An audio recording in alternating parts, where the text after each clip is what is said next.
Hi everyone, it's Nikkeijin Lisa. Nikkeijin Lisa desu. This is going to be a real talk in English and a little bit of Japanese. I'm going to introduce you to one main concept, primarily because I can't express these feelings in Japanese. And also, my audience is people who are struggling to learn Japanese themselves and become fluent. So, I'm not fluent in Japanese yet, and I need to just really just speak in Bokokugo in my English language and just express to you how this No English in Japan challenge is going. I'm currently in my apartment in Meguroku, and when I leave my apartment, I don't speak English. I'm still maintaining that. It's week 11 now, and I have my stock phrases of telling people, Nihongo daijoubu. And when you say, I'm okay with Japanese, you say Nihongo daijoubu. It's like you're telling them to switch to speaking Japanese. However, like I have this long phrase, which is, 3ヶ月で流暢に努力したいので, like it blah blah blah. It's like this longer sentence. It's pretty formal. 流暢に話せるように努力したいので、母国語の英語をやめました。But instead of, and that might not even be right, but instead of saying the long thing, I just say Nihongo daijoubu, and I'm like, that, you do the buts, right? And you're like, Bokokugo yamamashita, like you could just say it so that they know, why you're, especially in places that are very touristy, like Harajuku. I get this a lot, Shibuya. And especially if you have colored hair or you look like a foreigner, then they're going to speak to you in English if they know how to speak English.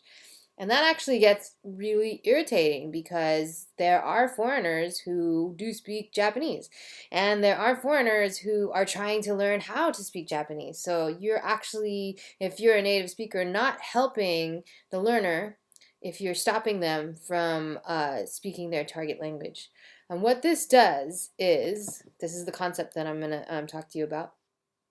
Here's the key word for this video. Mainichi jiga ga kuzureru. Mainichi jiga ga kuzureru. Mainichi jiga ga kuzurerimasu. Mainichi jiga ga kuzureru means every day your ego will be destroyed. Every day your ego will be destroyed. So prepare for that when you're learning a language. And if you just do a little cruise through YouTube and type in fluency, you'll see all the TED Talks. They're like, I learned Japanese in 2 months. I learned how to be fluent in 5 days. I learned 5 languages in 6 days. I learned 7 languages in 7 months. And like, that's your ego going, oh my God, that's crazy.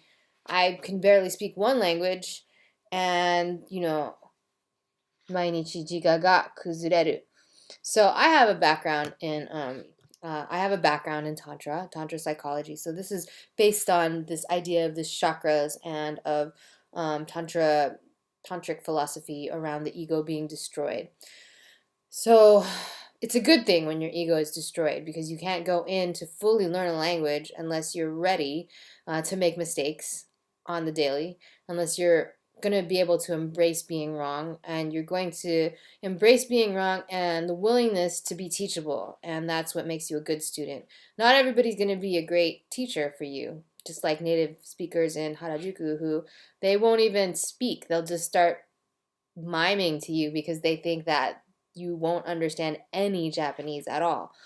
So that's the most degrading feeling, and it's frustrating. Yayakoshi desu. No, yayakoshi janai. It's frustrating. Ira shimasu.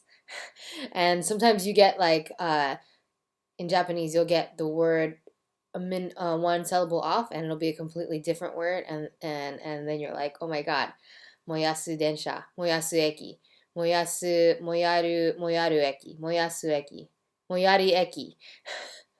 So it's the difference between burnable train station and closest train station, which you just screwed up. So moyari eki is what you want, not moyasu eki, right? And again, some people are good with this. Jiga ga kuzureru. I've also been studying from language books, and I have different children's books, like this one, for instance, which is great because it has pictures. I study from children's books because I learn in all kinds of ways. I have language partners that I met from Itaki.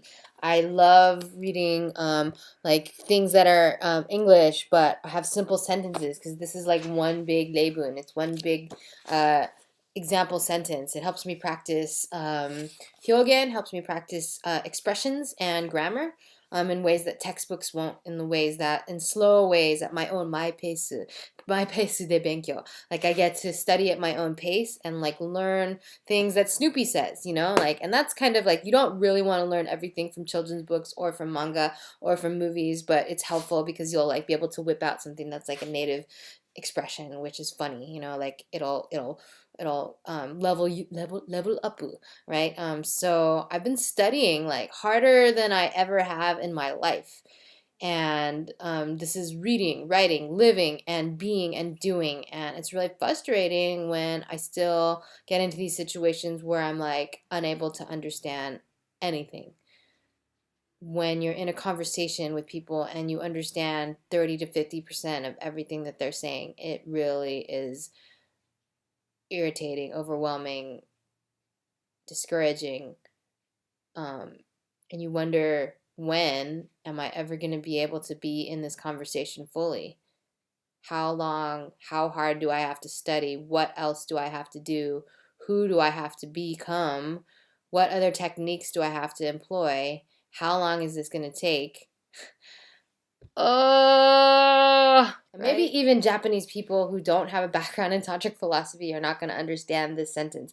This sentence is my translation, is Risa's translation of what happens to me on the daily in Japanese. I have friends who are both Japanese and non-Japanese, and they all speak Japanese better than me. Those are the kinds of people that I want to surround myself around.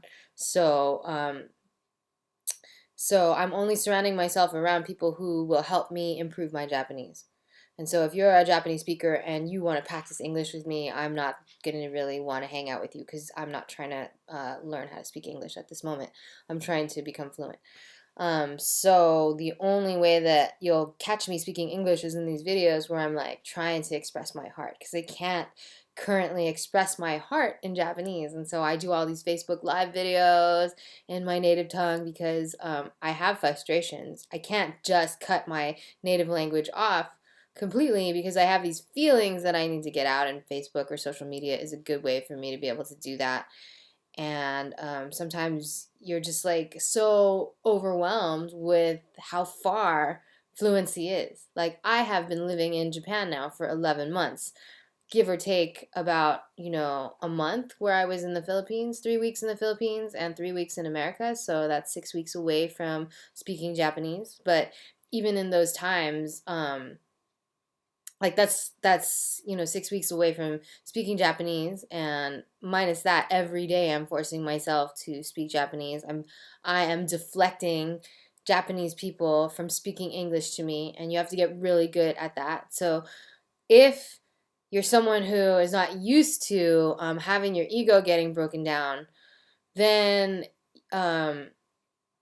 you've got to you got to practice that. So it's not only practicing the language, it's practicing the fear, conquering the fear. It's practicing getting back up, building your ego back up. It's practicing allowing yourself to be wrong.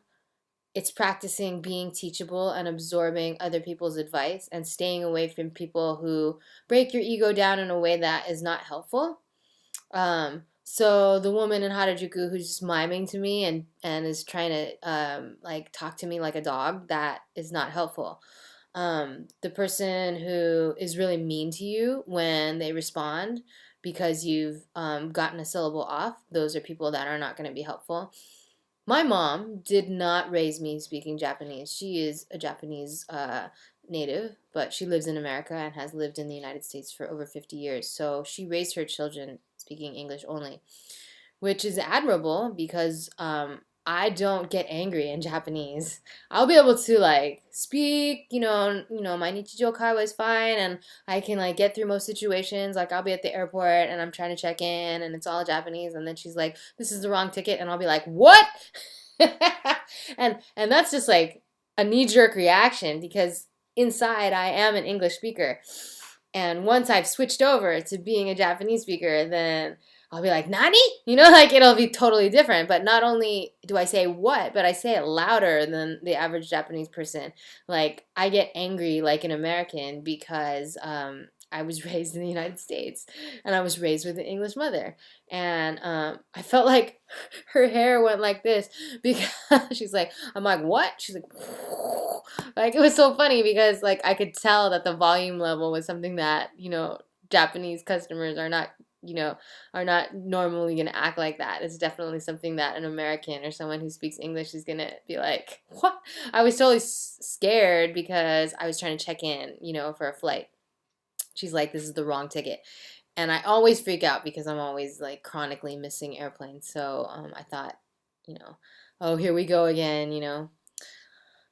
So I can't get mad in English. I can't get mad in Japanese. I can't dream in Japanese yet unless I've spent days and days and days speaking Japanese, which I just have come back from Osaka, hanging out with my wonderful aunt, speaking Japanese all day long for 8 hours a day. And not only speaking, but learning, actively learning, having her be my guide in this language and this culture and making sure that I understand. And that's really the kind of people that you want to look for. My mom, like I said, she didn't do this. She's not a good sensei. She doesn't have the patience, and she makes fun of me, and she will answer back in English when I speak to her in Japanese. So those are the kind of people that even though you love them, you want to stay away from them. Or, for the time being until you're fluent, then you want to stay away from them until your ego gets strong enough. And I feel like that is the advice that I want to give in this video, is that learning a language is not just about the language. It's what other stuff comes up for you around learning the language.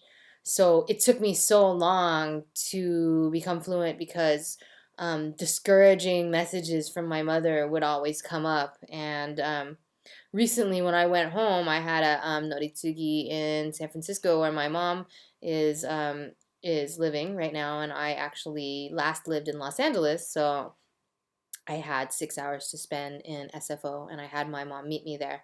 And she was speaking to me in English the whole time, and I'm still in my Nihongo Dake challenge, right? And I'm trying to speak to her in Japanese, like, look, I've been studying Japanese, and I'm like, almost, I'm so much better. And she's like trying to knock me off my Japanese horse. And so this is my metaphor that people are constantly going to try and knock you off your language horse. And I'm learning Japanese, so you're like, they're jousting, if you can imagine. People are trying to knock you off your Japanese horse, and you gotta stay on that, You're like, nope, Nihongo dake, nope, Nihongo daijoubu. Like it's like you have to like be strong. That's your ego. Your ego is your power center. So your ego is what makes you better than or worse than other people. And you're like, oh, I'm fat, oh, I'm ugly, all that is ego. Oh, I suck at Japanese, I'm never gonna be fluent, that's ego. But it's like different techniques to hone your ego. So what being in a Japanese only challenge, a no English in Japan challenge is deflecting other people, being strong enough to tell them, look, this is the most serious thing for me to speak Japanese in Japan, and I need you to cooperate with me. And if you're not going to cooperate with me, then you need to go over there. And whatever, go over there and talk to other people, because I'm just going to speak English. Even if I'm just going to speak Japanese. Even if my Japanese is terrible and I'm struggling, if you can't handle that, if you're, you don't have the patience to help me out, then mata ne, And I've told people this, and people get angry at me, and they'll get angry at me in English. They're like, oh, blah, blah, blah. And then, your ego, you get all this backlash. And that's something I'd like to talk about. It's like everybody has their own baggage around language. So my baggage is going to battle with their baggage, and we're going to have like a baggage contest. It's like a baggage throwing contest at the carousel. Mainichi jiga ga kuzure masu. So you need to have good reactions and good elevator pitches, not elevator pitches, but just elevator lines. Like, how am I going to defend when I normally would have just given up and shrunk back and ran to my native tongue and just been like, okay, we're going to speak English, you know? And there's people who are going to do that, and it makes you really upset, and I can't get upset. So I'll go over there and get upset because it's not their issues, you know? It's like they speak Japanese fluently. Um, and so I'll go vent on Facebook maybe. Or I don't even like to vent on Facebook, but I do have these feelings that I'm discussing in this video. And if you have similar stories, I'm really interested to hear about how you deal with other people during your language learning journey. Um, Tell me about it in your comments.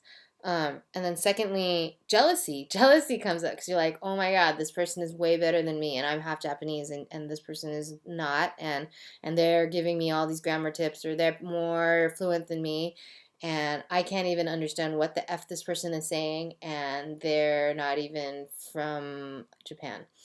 So that is an issue that I have that I used to really, really have problems with before, but now it's a lot easier for me that I've dealt with that issue, that I can take advice from non-Japanese people who speak Japanese better than me, and I will, and I think it's a good idea. So when I'm dating in Japan, I date people who speak Japanese, both Japanese people and non-Japanese people, because dating consists of, you know, the difference in culture and the difference in language. So sometimes I get along better with Americans or foreigners who speak Japanese well because they will be able to practice language with me and will be of the same cultural background.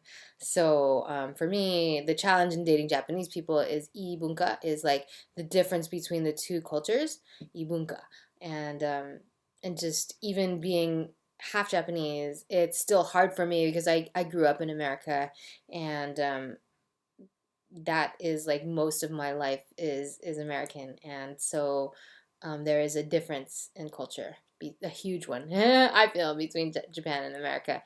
And trying to bridge that gap is sometimes nice with a foreigner who can speak Japanese well and help you get up to speed, is willing to get you up to speed. And that's what you're kind of looking for in a partner anyway, right? Or someone who you're wanting to like tukiyai with. Someone who you're wanting to date is someone who's going to support you in your goals and your needs, right? Why would you want to be with someone who's not trying to support you in your goals and your needs in life? So in looking at videos of how different people got fluent, I want to meet myself where I'm at and give myself credit constantly so that my jishin gets built up, my confidence gets built up, and I'm not trying to, the ego also wants to compare to other people. And so when I stop trying to compare myself to other Japanese learners and I just meet myself where I'm at and I get inspired by people who are inspiring, but I try not to get discouraged because other people are better than me. I don't know how long they've been studying or how they studied or how they learned the language or what issues they have around it. So I can only meet myself where I'm at. And I want to be easy on myself and commend and praise myself so that I can have encouragement. Because nobody's really giving you encouragement in Japan. If you screw up one word, they'll switch to English. Like the other day at a cafe in Okinawa, I said, soy latte onegaishimasu, right? Latte, cafe latte is like how you say cafe latte, how you say latte, but I like to drink soy milk. Soy milk is tonyu, right? So because I didn't know tonyu, I should have said tonyu latte, but because I said soy latte, then all of a sudden I get switched to English, and then I have to put up my elevator lines like Nihongo daijoubu, you know? And so and you have to, if your brain automatically switches, so like for me, basic Japanese is not a problem for me. Like a lot of these everyday conversations in cafes and airports and asking for help, I can do that without translating it first. But if someone's speaking to me in English a lot, then the brain does something in which it will switch back. And so you have to deflect that. And I've gotten really good at that thanks to my mother, who spoke to me nonstop in English while I was in my my layover in San Francisco. She would not switch to Japanese. She would not support me in my goals and my needs at that time. She does now write to me in Japanese. Thank goodness. She's understood how important it is for me. But we spent many, many hours together, me speaking Japanese, her speaking English, me speaking Japanese, her speaking English, and maybe that could be a good challenge to build up your ego because it's going to get broken down. And But after, like, I definitely vented about that to all my friends and all my Japanese friends and had a good, like, probably a bit of crying around it, like, because you want to stay away from people who are not going to be supportive of your language goals. So I want to hear about your struggles and your real struggles, and I want to be able to, like, feel solidarity with people who are also struggling in their language learning. And this has been a pretty much all English update for you. This is Nikkei Junmisa, and I hope you're having a good time. At least you're having a good time learning the language, giving yourself credit, meeting yourself where you're at, and being easy on yourself. Those are my words of advice for today. Mata ne.